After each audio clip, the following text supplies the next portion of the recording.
दोस्तों, अगर आप भी 2027 में 10वीं का बोर्ड देने वाले हैं तो आज का वीडियो आपके लिए कोई जीवन दान से कम नहीं है।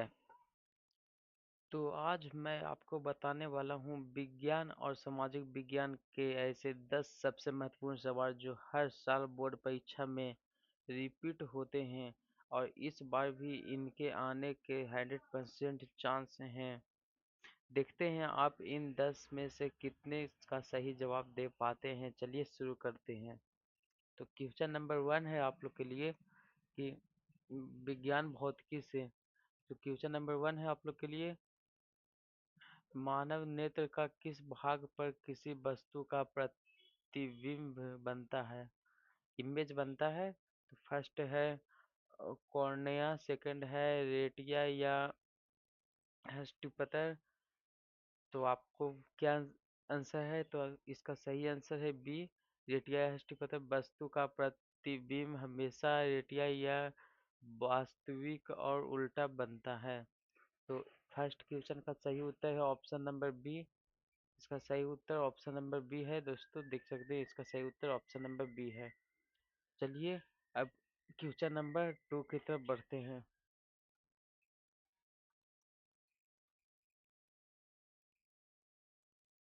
देख सकते हैं क्वेश्चन नंबर 2 खुल चुका है। क्वेश्चन नंबर 2 में है सामाजिक विज्ञान और इतिहास से, इलेक्ट्रॉनिक उद्योग की राजधानी या भारत का सिलिकॉन वैली किस शहर को कहा जाता है? इलेक्ट्रॉनिक उद्योगों की राजधानी या भारत का सिलिकॉन वैली किस शहर को कहा जाता है? ऑप्शन नंबर ए है बेंगलुरु और ऑप्शन नंबर बी है मुंबई।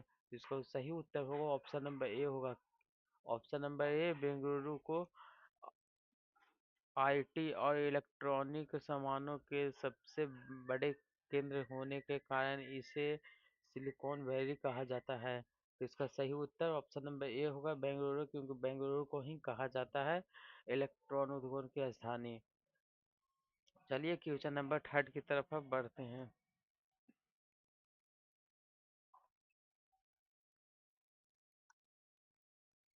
तो क्वेश्चन नंबर 3 में है विज्ञान रसायन शास्त्र से, शुद्ध जल वाटर का पीएच मान कितना होता है? ये तो आप लोग को पता ही होगा। शुद्ध शुद्ध जल वाटर का पीएच मान कितना होता है? तो ऑप्शन ए है 6, ऑप्शन बी है 7। तो इसका सही उत्तर होगा ऑप्शन बी 7। शुद्ध जल उद्यमी न्यूट्रल होता है, इसलिए इसका पीएच मान ठीक 7 होता है। तो इसका सही उत्तर 7 है, 7। चलिए अब क्वेश्चन नंबर 4 की तरफ बढ़ते हैं।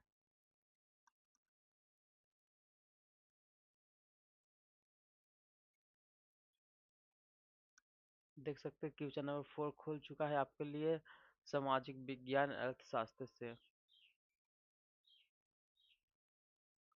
तो क्वेश्चन नंबर 4 में है भारत में केंद्रीय बैंक सेंट्रल बैंक की भूमिका कौन सा बैंक निभाता है जिसे बैंकों का बैंक भी कहा जाता है? ऑप्शन ए है SBI State Bank of India, option B है Reserve Bank of India RBI. तो इसका सही उत्तर होगा Reserve Bank of India RBI B. इसका सही ऑप्शन नंबर बी होगा। ऑप्शन ए गलत होगा, इसका सही उत्तर बी होगा option B Reserve Bank of India RBI. इसकी स्थापना 1 अप्रैल 1935 को हुई थी और यही भारत में नोट छापता है। यह सही जवाब है, इसका बी ऑप्शन होगा। यही जो है भारत में नोट भी छापता है RBI reserve Bank of India. चलिए अब क्वेश्चन नंबर 5 की तरफ बढ़ते हैं। देख सकते हैं क्वेश्चन नंबर 5 भी खुल चुका है आपके सामने। क्वेश्चन नंबर 5 में है विज्ञान जीव विज्ञान से, पौधों में जल वाटर के परिवहन ट्रांसपोर्टेशन के लिए कौन सा ऊतक या टिश्यू उदर उत्तरदायी होता है? तो ऑप्शन ए है जाइलम, ऑप्शन बी है फ्लोएम। तो सही इसका सही उत्तर होगा ऑप्शन ए जाइलम। ट्रिक याद रखें, ज से जल और ज से जाइलम, फ्लोएम भोजन पहुंचाता है। इसका सही उत्तर ए होगा जाइलम। एक ट्रिक दे दिया गया है आपको, ज से जल और ज से जाइलम। और फ्लोएम जो है वो भोजन पहुंचाता है। चलिए क्वेश्चन नंबर 5 भी जो है आपको समझ में आ गया होगा। चलिए क्वेश्चन नंबर 6 की तरफ बढ़ते हैं। क्वेश्चन नंबर 10 तक आने में आपको बहुत मजा आएगा, और खास करके जो विद्यार्थी तो 27 में 10वीं का परीक्षा देने वाले हैं, तो ये जो 10 क्वेश्चन है ये हमेशा रिपीट करता है, इस पे आप लोग जरूर ध्यान रखें। चलिए क्वेश्चन नंबर 6 की तरफ चलते हैं।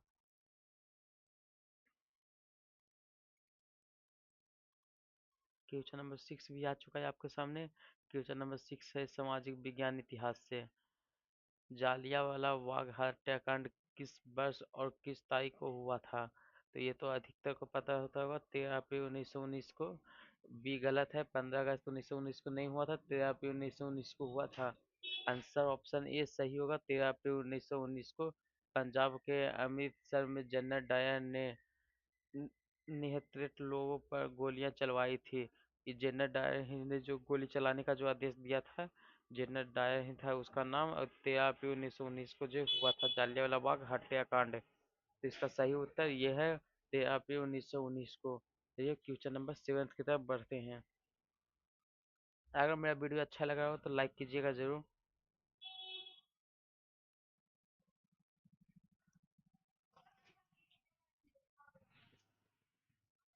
क्वेश्चन नंबर 7 में है, विज्ञान भौतिकी से विद्युत धारा इलेक्ट्रिसिटी करंट को मापने वाला यंत्र को क्या कहा जाता है?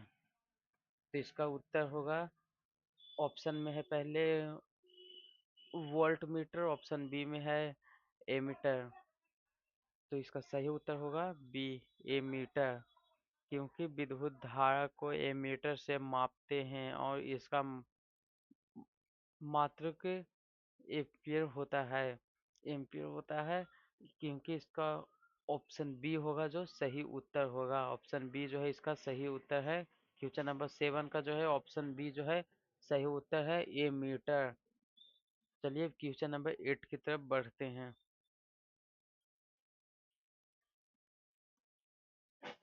क्वेश्चन नंबर 8 में है सामाजिक विज्ञान भूगोल से है।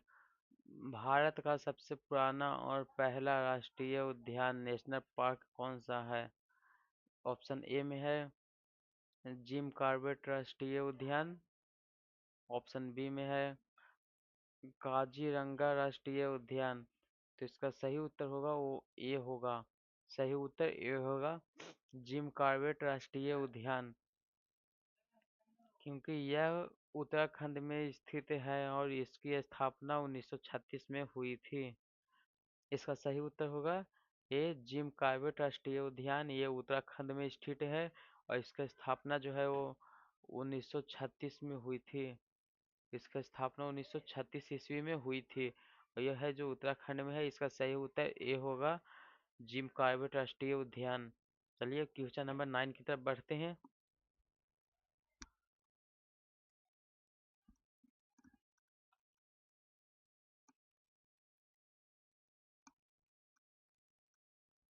क्वेश्चन नंबर 9 है विज्ञान साइंस शास्त्र से। क्वेश्चन नंबर 9, आधुनिक आवर्त सारणी मॉडर्न पीरियोडिक टेबल की खोज किस वैज्ञानिक ने की थी? मॉडर्न पीरियोडिक टेबल जो है होता है उसका खोज जो है किस वैज्ञानिक ने की थी? तो ऑप्शन ए है मेंडलीफ, ऑप्शन बी है मोसले। तो इसका सही उत्तर होगा जो मोसले होगा, मोसले ले। Option number B Mosle, Henry Mosle ने 1913 में तत्वों को परमाणु संख्या के बढ़ते क्रम में सजाया था। जो मॉडर्न पीरियोडिक टेबल की खोज जो है वो मोसलो ने की है। हेनरी मोसलो ने 1913 ईस्वी में की है। कब? 1913 ईस्वी में। 1913 ईस्वी में जो है 1913 ईस्वी में तत्वों को परमाणु संख्या के बढ़ते क्रम में सजाया था। तो इसका सही उत्तर होगा जो बी, ऑप्शन नंबर बी होगा, मोसले। चलिए क्वेश्चन नंबर 10 की तरफ बढ़ते हैं।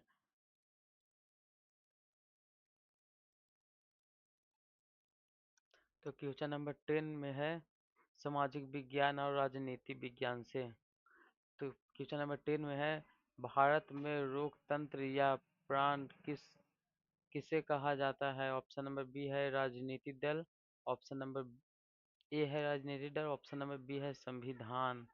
तो इसका सही उत्तर होगा वो राजनीतिक दल होगा। राजनीतिक दलों के बिना लोकतंत्र की कल्पना नहीं की जा सकती, इसलिए इन्हें लोकतंत्र का प्राण कहा जाता है, कहते हैं।